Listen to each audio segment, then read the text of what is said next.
UPPL दोलोआ जि मोनसे बिथांखिखौ लानानै बिटिआर ओनसोलाव गोजोन गायसननाय, बिटिआर ओनसोलाव गासैबो हारि माहारि आरो नोगोरारिनि जिउ आरो सम्पतिनि रैखाथि, बिटिआर ओनसोलाव बर' आरो गुबुन गुबुन हारिनि गेजेराव खौसेथि लाबोफिननाय, बिटिआर ओनसोलाव जायफोरा थार बिजिरनाय मोनाखै होननानै गोबाव समनिफ्राय सानदोंमोन बिथांमोनखौ हा हुनिफ्राय लानानै गोबां मोनथायफोरखौ होनानै थार बिजिरनायखौ होनाय आरो सोरगिदिं जौगानायनि थाखाय थांनाय 4 बोसोराव गोबां खामानि मावनाय जादों। 2025 मायथाइयाव जानो गोनां बिसायख'थिखौ UPPL हान्जाया फारफ्रोमबो बिथिंनिफ्राय वेल अर्गेनाइज आरो गोख्रों मोनसे बिथांखिनि गेजेरजों बाहागो लागोन। जोंहा ब्लक कमिटि, 445 प्राइमारि कमिटि आरो 3200 बुथ बेखौ स्ट्रंलि दानाय जाबाय आरो बे गासैबो लेभेलाव जोंनि वार्कारफोरा जोबोद गोख्रों महरै खामानि मावगासिनो दङ। हान्जानि 25थि CWC मिटिंआ रौतायाव जादों आरो बे CWC मिटिंआव गोबां खोथा सावरायनाय जादों। फैबाय थानाय समाव UPPL हान्जाया जोंनि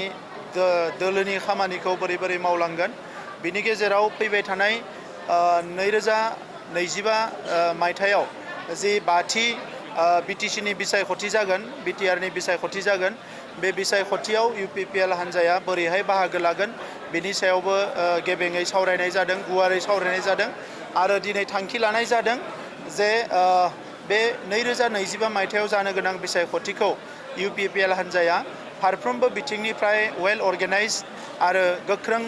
मोनसे बिथांखिनि गेजेरजों बाहागो लागोन आरो बिनि थाखाय थांनाय बोसोरसेनि गेजेराव जोङो जोंनि गासै 10 जिल्ला कमिटि,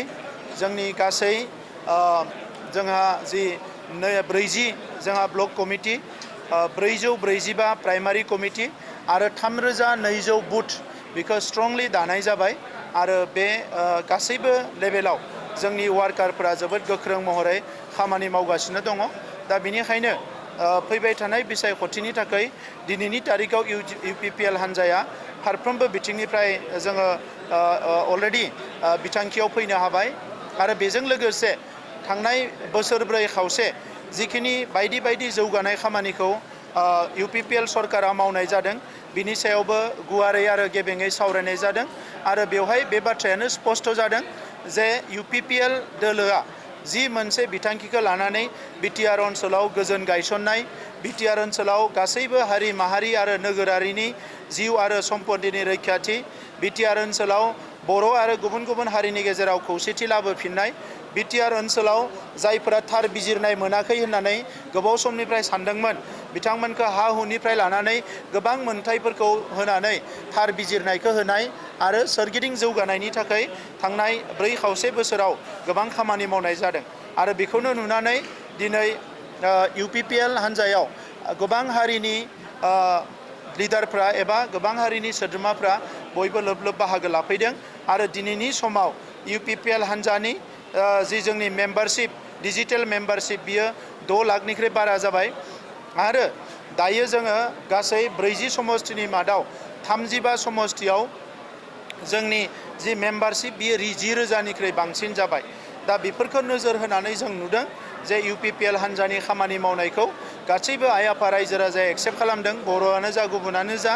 आरो लोगोसे UPPL हान्जानि जि साननाय हनाय, UPPL हान्जानि गुबुन गुबुन बिथांखिफोरखौबो बयबो एक्सेप्ट खालामदों। आं UPPL हान्जानि मिरुनि आफादगिरि महरै आरो बिटिआरनि चिफ महरै बड'लेण्ड ओनसोलनि बर' माहारिनि गासैबो सानसुमै माहारि आफाद रायजो राजा गासैखौबो आङो साबायखर बावदों आरो फैबाय थानाय समाव जोङो मोनसे गोख्रों बड'लेण्ड सोरजिनो थाखाय जेबो गेना गोरोन्थि गैयै गोग्गो मोनसे समाज दानो थाखाय आरो सोरगिदिं जौगानायखौ भारत हादरनि गुबुन गुबुन ओनसोलाव जेरैबायदि जादों, आसामनि गुबुन गुबुन ओनसोलाव जेरैबायदि जौगादों, समान जौगालांनो थाखाय खामानि मावनायाव UPPL हान्जाखौ फारफ्रोमनिफ्राय मदद होगोन जों बिनि थाखाय मिजिं थिदों आरो रायजो राजाफोरखौ जोङो खावलायदों। आं बुंखांबाय जे बिसायख'थिनि सायावनो जों अलरेडि कमिटि दाबाय। जोंहा सेन्ट्रेल इलेक्शन कमिटि मानगोनां रोंगोरा नार्जारी जोंनि वार्किं प्रेसिडेन्ट आरो राज्य सभानि MP बिथांनि चेयारमेनशिपआव दानाय जाबाय आरो एलायन्स आरो आन्डारस्टेन्डिं बिभिन्न बाथ्राफोरखौ रायज्लायनो थाखाय जोङो मिरु आफादनि आफादगिरिखौ CWCआ बिबान होदों आरो लोगोसे जोंनि इउजि ब्रह्म बिथांखौ लानानै जोङो सिनियर मोस्ट टीमखौ लानानै मोनसे कमिटि दानाय जागोन जायनिखि जोंनि एनडिए एलायन्स आरो गुबुन गुबुन हान्जाजों बियो सावरायगोन जाहाथे फैबाय थानाय बिटिसि इलेक्सनाव जोङो गोजोनै खौसेयै आरो मोजां थासारियाव इलेक्सनखौ गेलेनो हायो। आसामनि रायजो सभानि बिसायख'थिनि थाखाय जोंनि हान्जाया अलरेडि दिनै थांखिखौ फोसावबाय जे एनडिएनि जि मोननै जि हान्जा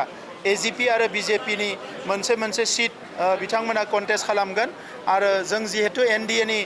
पार्टनार बे हिसाबै एनडिए एलायन्स हिसाबै जोंनि एनडिएनि एलायन्सनि धोरोमखौ लानानै बिजाथि सानै बिजाथि एजिपिनि सासे आरो बिजेपिनि सासे बे सानै बिजाथिनो जोंनि एमएलए बिथांमोना भट होगोन आरो बे खामानिखौ मावफुंनो थाखाय लरेन्स इस्लारि जोंनि फ्ल'र लिडार एसेम्ब्लिनि लिडार बिथांनि दैदेननायाव टीम बानायनाय जादों।